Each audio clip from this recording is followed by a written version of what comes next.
brain doesn't care what you plant in it, but it most assuredly will grow it. The brain doesn't care what you give your attention to, but your intentions will follow. And there's no way around that. That is how God made us. Where our focus goes, our actions follow. If we can't allow them to expect the same thing from us, then we shouldn't be coaching them. So they should have an expectation of growth from us. That is why we are constantly investing in learning and growing and all those things and mentorship. It just kind of keeps them outside of themselves. It distracts them from themselves on what they actually want to accomplish in their life, and what they think could be the life that they really want. They can't have it because they got to make sure that they do everything else that everybody told them to do. Welcome to the Cash Flow Legends podcast with your hosts Nate, Brandon, and Brock. Remember, our insights are not direct financial advice, so consult with your financial team before making any decisions based on the topics discussed in this show. Welcome back to Cash Flow Legends. We are excited to be here to talk about a fun topic today that comes up often in Nate and Brock and I's interactions with families, business owners, people who are trying to just grow in their knowledge of what we teach and implement it. And it's going to be an exciting topic. I want to first always start by saying all of the people that we have the pleasure of working with already, that Nate, Brock, and I work with together or separately, you guys really fuel our fire, because often we get messages from you unannounced going, hey, I really appreciated you talking about that. I really benefited from this thought process. Hey, what did you mean here? Can you send me a resource connected to what you were talking about? And it is very humbling. And guys, I know we all pray that we never get too prideful in the fact that we've got anything figured out, and that we have people around us that keep us really grounded in the sense of we're just trying to be good stewards of the information. We're very grateful that you invite us into your daily life to share what we've got going on and to share stories that we talk about. So really grateful for that. And for those of you who don't know Brock as well as Nate and I do, speaking of accountability, Brock will call you on the carpet in his mid-20s faster than some 80-year-old people I know in my life. And I love that about him. But you better be sure that you got your big boy pants on when you're interacting with Brock, or you'll get offended real quick. So I'm grateful for that for you, Brock. Our topic today is this. And I feel like it's relevant for a lot of interactions that Nate and I have had with Brock about our own journey and things we've experienced. So the thing is this today: where your attention goes, ATT, where your attention goes, your intention or intention follows. And I know there have been many times where Brock has asked Nate and I questions that behind the scenes, what he's really asking is, where's your attention and what is your intention? And are they aligned? So, Brock, lead us off on what you think about when you hear all that, and me calling you on the carpet for how staunch you are sometimes on accountability in a loving way. Yep, staunch, that's a big word. So I think, this is really big in my life, and I think really because I've been called out on it a bunch. So one of the ways that I've called out on it a lot of times, especially from our good friend Garrett Gunderson, when we've got some one-on-one time and I'm just kind of venting to him and kind of helping mentor me where I need to go. I have a problem in my own life where I focus more on the problems than I do the solutions. It often shows up in the language that I use. And so, Garrett will call me out quickly and say, hey, you need to look at the words that you're using. What are you focusing on? Are you focusing on the problems, or are you focusing on the solution? And there was a video that I actually posted on my Instagram not too long ago where Joe Rogan was interviewing a lady. I think she was a psychologist, psychiatrist, whatever, something to deal with the mind. And that most people live in a depressed state and can't get out of a depressed state because all they continue to think about is their depressed state of whatever is keeping them there, rather than focusing on the solutions to which get them to where they want to go. And we see it everywhere, right? Whatever you focus on grows, and whatever you measure grows. And so we see it in people when they coach us on, hey, you need to dream, and look at your dream, look at your goals, look at them all the time.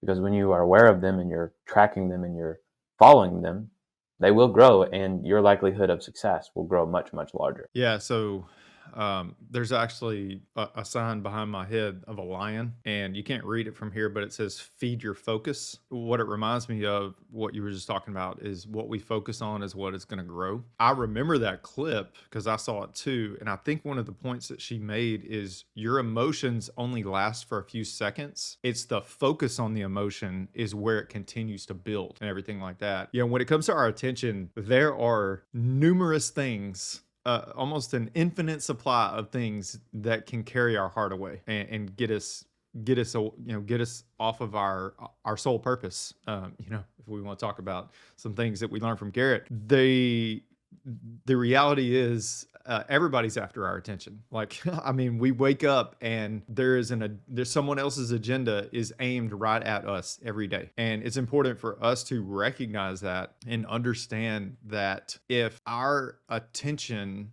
it's almost like, it's almost like this example that I thought about. There's a road to success, so to speak. And on one side of the road is disappointment, and on the other side of the road is distraction. And the goal is to stay on the road. And if you veer off the road into disappointment, figure out how to get back on the road as quickly as possible. If you veer off in the road to distraction, figure out how to get back on the road as quickly as possible. Attention and distraction can sort of go hand in hand. So if we're not focused on the right thing, then our attention has now locked onto something that is essentially distracting us. The value of having accountability, as we were talking about, becomes really important, because when you have someone like Brock who can say, "Hey, I think you're a little distracted," or "I think your attention's not in the right place," I don't even know how to explain what kind of value that can bring to your life when you have someone like that. Or he just says, you tell him this big thought you have, and he can tell you're giving focus somewhere that really is not productive because he's outside the jar. And he goes, "Why?" I Makes say me it just like so that too. agitated, but it's so important. Why? Yep. Yep. Why? That happened with me not long ago. I was telling Brock about something I wanted to do, and he said, "Why?" And I told him, and then he just gave me a counterpoint to it, and I said, "Okay, you're right. Never mind." Well, Man, I wish more people would listen to me like you guys. That'd be nice. it reminds me of a funny quick story. Yesterday, we were talking to two members that are around Brock's age, and they were recognizing, and we were discussing through this topic, attention and intention. And they had already recognized that they wanted their attention to be on some very clear goals and targets. And then their intention behind it led them to knowing that they needed to intentionally seek out mentorship, coaching in a way that they had never done that before, because they realized what had gotten them to this point is not going to get them where they want to go next, is essentially the point of the conversation. And I was telling them that here are some mentors in our life, because whether we realize it or not, and I've realized this the hard way, and I hope I don't have to learn it the hard way more times than I already have, we pay for coaching, whether we pay cash out of our pocket or we pay from lessons, period. And it reminds me of what Garrett says about we pay more than $1 for insurance or less than $1. Dude, I Same posted thing. that video today. Same thing with intention, attention, how they go together. And are they really, if I've chosen to focus on something that I believe brings value to the things that matter to me the most, my attention goes to, as we say often from your dad, Brock, the 4S: faith, family, fitness, and finance. And how is our attention, flowing through those things? It's not stagnant, it's not compartmentalized. How are they moving together? Then my intention follows that. And when it gets separated, I get out of whack. Like when I don't have a clear thing that I'm working through. And early on in Nate and I's journey, and we'll put it in the links on the show notes. I think Nate sent to me Earl Nightingale's "The Strangest Secret." It is, if you've never listened to it or you hadn't listened to it in a long time, it's worth listening to. I believe it's one of the most impactful things I've ever listened to, just as far as hitting the nail on the head 50, 60 years ago, 70 years ago, maybe now. But he says something in there, paraphrase: the brain doesn't care what you plant in it, but it most assuredly will grow it. The brain doesn't care what you give your attention to, but your intentions will follow it. And there's no way around that. That is how God made us. Where our focus goes, our actions follow. And if you don't believe that, have a house full of 4 kids. What are we focusing on here? And a lot of times the things I coach my kids on and encourage them in, I need the same tutelage. I need the same guidance because I'm struggling with it. So what would be some practical things? Because we want to be practical. We don't want to just be, hey, this is a theory and thought process. What are some practical things that you like to walk people through, or maybe a recent conversation you've had, Brock, that jumps out to you about this topic that may be beneficial for somebody to hear? Yeah, a couple things is something that I walk through some of my clients with that want to invest outside of themselves is an investment playbook. What is the investment criteria and what are the investment rules? Because this helps you focus in on what am I investing in? How am I investing in it? And then what are the rules around which I decide on whether I invest in it or not? Because a lot of times people come to me saying, Brock, how do you have so many opportunities? How do you have so much going on? You see so many deals happening. Well, it's because I've identified exactly what I want, where I want it, and how I'm going to invest in it if I choose to invest in it. And it's crazy that somehow, some way, when you write stuff down and you read it and you walk through it, somehow, some way, it just shows up. It's kind of like when you go buy a car, or you have this awesome car that you think you want to buy. It's your dream car, and you don't see it anywhere on the road, and then you buy it, and it's everywhere on the road, and you're like, what the heck? Why did this happen? That to me is like, okay, well, in your own life, one of the first things that you could do is write down the things that you want to focus on, and then go into detail of those things, and then constantly read it over and over and over again, so you get clear on it and you can continue to clearly define it as it continues to grow. Yeah, seeking out your purpose and then making that known to someone else, having that accountability to come along with it can be really powerful. As I said earlier, having someone who can say, "Hey, I don't think your attention is in the right place." But for us, I think one of the things that we really love about coming alongside people is being able to not only map out a plan for them, but also be that accountability piece for them. Whenever we're just getting to know each other, we're dating, but once once the pin strikes or whatever, now we're married. And there's really accountability both ways, because from the client perspective, they should have an expectation of growth from us. We expect them to grow, but if we can't allow them to expect the same thing from us, then we shouldn't be coaching them. So they should have an expectation of growth from us. That is why we are constantly investing in learning and growing and all those things and mentorship, because we want to make sure that we never hit that ceiling of arrival syndrome that we talk about so often. We always want to recognize that there's more to learn, there's more to grow. It's going to really unlock us as coaches, and it's going to unlock the member or the client that we're working with as well, so that they can really step into and operate in that purpose that they're looking for. It reminds me, yesterday, Nate and I were having a conversation with two clients, and we brought up the idea of this reality that you don't have to send dollars out. You don't have to send dollars out of your life to begin to create value in your life. And they were like, "Well, what do you mean?" I was like, "Start with yourself. Start building the foundation of what you think you want to be good at, and your attention to it, and your intentions and how you're going to do that, before you ever think you go out in the open wide world of somebody else is going to do better for you than you can do for yourself." That's a lesson I've had to learn the hard way, that I don't want any of our members to have to learn the way I've had to learn it. And so that's what goes back to that coaching piece. I can confidently say now that if I could go back, and I don't believe you should live in the past and go, woe is me, I wish I'd have done it this way, but we can learn from it and bring it to the future. I would have loved for somebody to grab me by the back of the neck and go, "Brandon, do not send $1 out of your life to do any of this stuff, and decide where you want to focus your attention. And then let's start putting those dollars to you becoming the best version of yourself, your knowledge, your information, your action, your attention, your behavior. And let's start building that foundation first, period, point blank. Let's start there. And if we're willing to delay gratification, or the illusion of quick gratification, if we're willing to delay that, because it's more illusion than a reality most of the time, we're willing to do that, then we're basically building the foundation of where we're going next, to then be able to build on top of it. But we do it the other way. We start putting up all the walls and try to get the roof on and all that, and we've got a 1-inch thick layer foundation that can't handle one wall, much less 100 walls. Brock, what are your thoughts on that? I have a lot of thoughts. There's Les McGuire wrote this thing called The Economic Value of Certainty. And Garrett Gunderson and Mike Isom and a couple others, my dad, they have expounded upon it. Now I read it, and I read it a lot. And I really didn't understand the true value of it. But when you can and this may not, I don't feel like this isn't even close to what we're talking about right now, but what you talked about was the building of a foundation. What we oftentimes find in our life, if you'll hear sometimes, is our standard is where we'll fall to. And so you might as well build your standard high. And so when it comes to your financial life, most people are going outside themselves, chasing rates of return, hoping that it works out. And everybody will brag about the rates of return they have. You don't have a good rate of return and you're losing money, right? We all live until we don't, and all investments work out until they don't. But the question is, where in your world are you creating the economic value of certainty?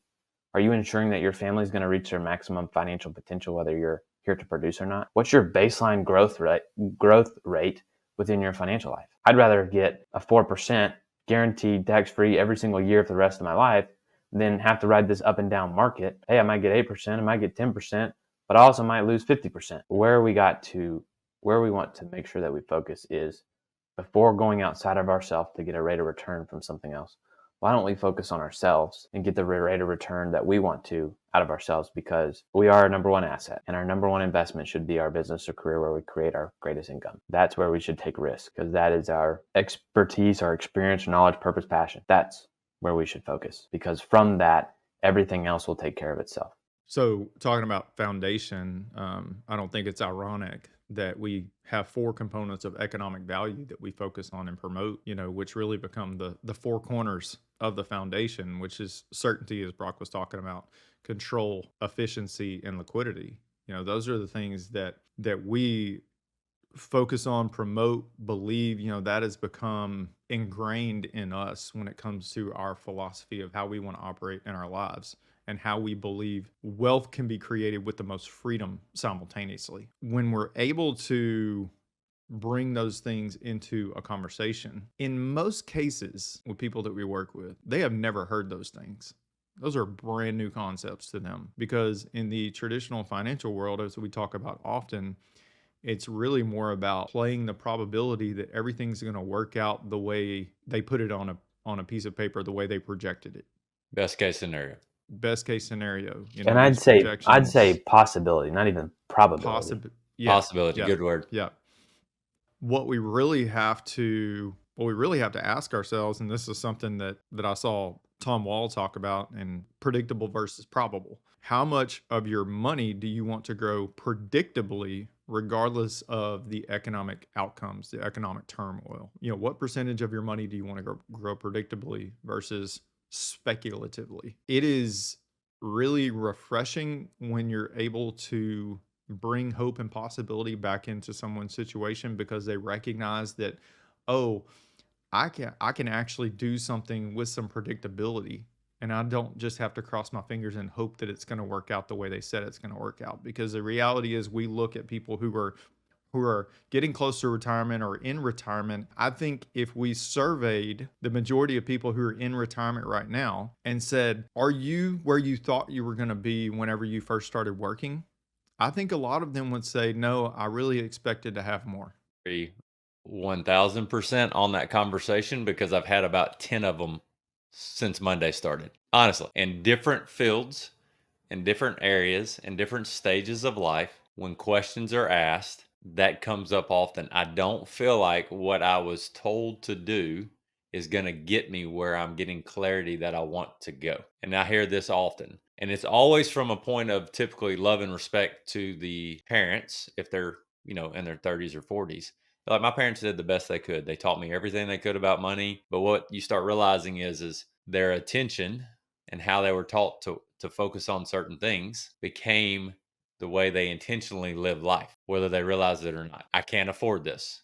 Money doesn't grow on trees. The list goes on, depending on how we were raised to think about money. And here's the thing about raising children in a house. You will learn very quick, if you're paying attention at all, that they are behaving based off of what they see your intentional behaviors do, not what you say they should pay attention to. So if the attention you say you should be focusing on is not matched by the intention of your actions, it will create confusion, and they will follow the intentional behavior, not what you say you should pay attention to. More is caught than taught. That's exactly right. That's exactly right. If Brock asked me why and frustrated me because he held me accountable to his questions. And I knew he was living differently than the way he was holding me accountable. I would very quickly quit listening to what he was saying, right? Because more is Correct. taught than taught. And that's the same for any interaction that we have with anybody. And I do believe because the world and the makers of the game have made it their goal is to distract us and to keep us busy and to keep us in consumer mindset. Most people, when they slow down enough, lean into tough questions, they begin to realize, oh, my attention has been on something that's not ever going to allow my intentions to create the life that we want. And everybody's version of what a life they want is different. And here's the truth, most people, myself included, are always working towards what really does it mean to live intentionally. Most of us are so busy. I was talking to a couple last night. We had dinner and we're just talking about life and their goals. And they said, okay, these are the action steps we want to take. What is the thing we need to watch out for the most? And I said, busyness. If you do not prioritize what you want your attention and your intention to match related to this, you'll look up a year from now, no matter what I'm doing as a coach, it has to matter more to you than it does to me. Period, point blank. Now, I can give you some tips and some tools and some strategies and some accountability. But if you don't want to do that more than me, you will continue to stay in the cycle that you're in that you're frustrated by. And I think we see that all the time, no matter what level of income someone is at. It's way less about the income and way more about the intention and what they are focusing on. Would you guys agree with that? I would, and this makes me think about, Garrett talks a lot about play not to lose, play to win, and win then play. Funny how this guy's onto something, I swear. So when we look at people's financial life, a lot of times most people are playing not to lose. How do they do that? Well, they do everything that they were told to do by the media that they said was a good idea. What happens is, it is their busyness or their distractions in that, and I don't like to say this, but the laziness in just following what was told. The funny part is, like, when people come in and they ask 1,000 questions about the whole life insurance and how it implements into their life, but then when you ask them, how many questions did you ask when it came to your 401k? 0. Where do I sign? That was probably the only question, other than how much do you think I should put in here? Those were the only questions. And then, so it just kind of keeps them outside of themselves. It distracts them from themselves on what they actually want to accomplish in their life, and what they think could be the life that they really want. They can't have it because they got to make sure that they do everything else that everybody told them to do. That's what I typically see. And I'll just say regular people, which are awesome people, just regular people. But then there's also these guys that I work with. If they listen, they'll probably know who they are. These young guys that I work with, okay, there's multiple of them. They're social media influencers. And online, they do really, really, really good jobs. They drive Rolls Royces, Bentleys, Lamborghinis. Like, it's awesome. Sometimes I wish I could drive those cars too, but I'm cool with my truck. What we oftentimes have to talk about in our quarterly calibration calls, man, you're playing to win at the expense of the game that you actually want to play. What I mean by that is they're constantly chasing a rate of return. They're constantly trying to do the next coolest thing where somebody had promised them cash flow and how it was going to make them financially free. But the reality was they were playing to win, and they disregarded the life that they actually wanted to play. So when they chased that rate of return, they looked up 7 months later and they had no money to show for it in the investment that they played with, and a bunch of headaches to say, dang, I gotta step back and we gotta restructure what's going on. That gives us a good time to step in and say, okay, well, let's define what your investment criteria and investment rules are within your playbook. Because without this, all you're gonna have is distractions on how you think that you can win the game, rather than, what if we just define the win that we had today? What if we decided, hey, you know what? This is what I want my life to look like. I want my income to grow, and I want my income to grow for forever. And at some point, maybe if I just decide, hey, you know what? I'm cool with my income plateauing, then go for it. But we don't ever have to drop our income. So what if we define the win that we play, or define the win in the game, so that when we show up to play, we're already winning. We don't have to be caught up by the distractions of the races that everybody else is playing, and how their Forex exchange trading bot is getting this rate of return every single month, or this person is renting out Lamborghinis on their thing and it's getting this much cash flow, or this Amazon store is doing this for them. Who says that you have to go invest in that stuff, or your 401k or your stock market or anything? What if you just decided, hey, this is what I want to go do, so I'm going to focus on this and I'm going to go get after it? The consumer condition is fueled by the fact that we are selfish by nature. I posted this on Twitter a while back. nothing that you buy to impress others is going to make you happy. But I think about where people, going back to this idea of attention, this consumer condition, this ability for someone to separate themselves from FOMO, fear of missing out, is lacking in a lot of individuals. And that's really where we get off track a lot of times, is this FOMO, this fear of missing out on something. And Garrett says, I don't care about any rate of return on any investment whatsoever anymore if it doesn't fit my sole purpose. If it doesn't fit my sole purpose, it can be the greatest thing in the world. I don't care. Man, if you can get to that place in life, you will be very successful. Yeah, and just everybody listening, I need you guys and gals to know this. Like the things that Nate just said, those are things we've walked through that we keep being reminded we don't want to walk through again. And so we're learning these things and building new foundational truths in our life as we're sharing these, because we have some perspective. We can look back and go, oh, that seemed appealing, but that was really not in line with our sole purpose. And why was it not in line? Here's why. Because we weren't clear on what it was. And how can you hit targets when you don't know for sure what the target is? Because it's moving all the time, because you're not sure what it is, because of you're not sure what your purpose is and your intention is. I think we're all alluding to the same reality, that our attention is going to go somewhere intentionally or unintentionally, but it's going to happen. And I watched that same clip on Joe Rogan that we started with, and that was fascinating to me. It's like saying, I don't want the snowball to get rolling downhill, but because I'm paying attention to it and giving intentional conversation to it, it's going to get bigger and bigger and bigger, and it's going to destroy everything in its wake, because it's going to eventually get out of control. Okay. And that can happen in money, that can happen in relationships, that can happen in health. The reality is true no matter how we look at it. This week, I'm thinking about the conversations that Nate and I have gotten to have the pleasure of having, those genuine conversations where people are opening up to their thought processes. And I have gotten a few texts this week that have kind of pointed to this indirectly. I had two different men text me that I know that I've known for a long time. One of them longer than the other, and they both said something similar that pointed to their attention has been in the wrong place and their intentions have followed. So one of them said this. He said, I'm beginning to realize that people who want to win, now we have to define what winning is, right? All right. He says, people that want to win hang out with other people who want to win so they can win more together. And he says, his words, losers hang out with losers because they want to keep complaining. And there's somebody I think very highly of that sent this to me. Okay. That I would trust my kids to be around. He's a God fearing man, all these things. I didn't prompt this. We've just been having other conversations. He said it started making me think about who I hang out with and how I'm growing. Definitely stepping out in this context is my being comfortable with the uncomfortable moment. It is uncomfortable when Brock says to me and Nate, why? It is. But I've begun to kind of yearn for it, because it's like it's keeping me from Nate's example earlier of getting a tire off in one of those ditches he was talking about. And it's making me go, oh, grab the wheel. Let's be sure I know why I'm on this road. Let's be sure I'm still headed down the path that I've told Brock that I want to be headed down. Or let's go, do I need to stop the car and reevaluate all the pieces going on with driving down the road in that analogy? So these opportunities are everywhere for anyone listening. You don't have to reinvent the wheel. You can literally just start taking baby steps.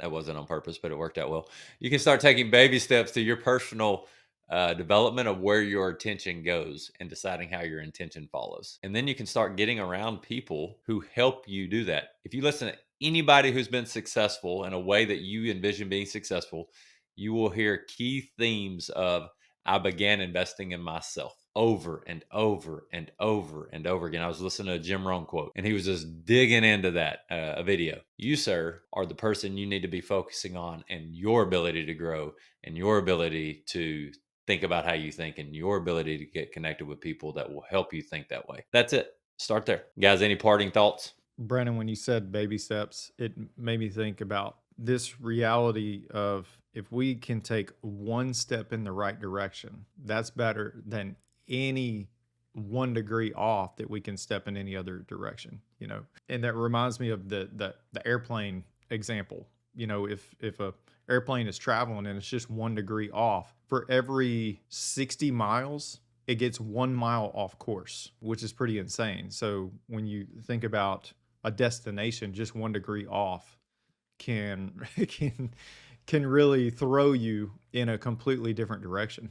Fellas, we hope that was and ladies, we hope that was beneficial today. We hope it brought value to you. We do not take lightly that you've shared your time with us today. We do not take lightly that you have subscribed to our channel or anything that you've done. And we always want to emphasize we are always accessible. You can go to cashflowlegends.com and you can connect with us there. You can find us on all the social media things that are out there between the Instagram and the TikTok and all those things. But just know that we want to be available to help you head in the direction that you want to go, but you have to want to do that more than anything else. So Nate, why don't you take us off? Our friend Garrett Gunderson likes to say wealth comes from conversations, and so we hope that wealth is generated through these conversations that we are having with y'all and together. But we also like to say that wealth comes from certainty, control, and liquidity.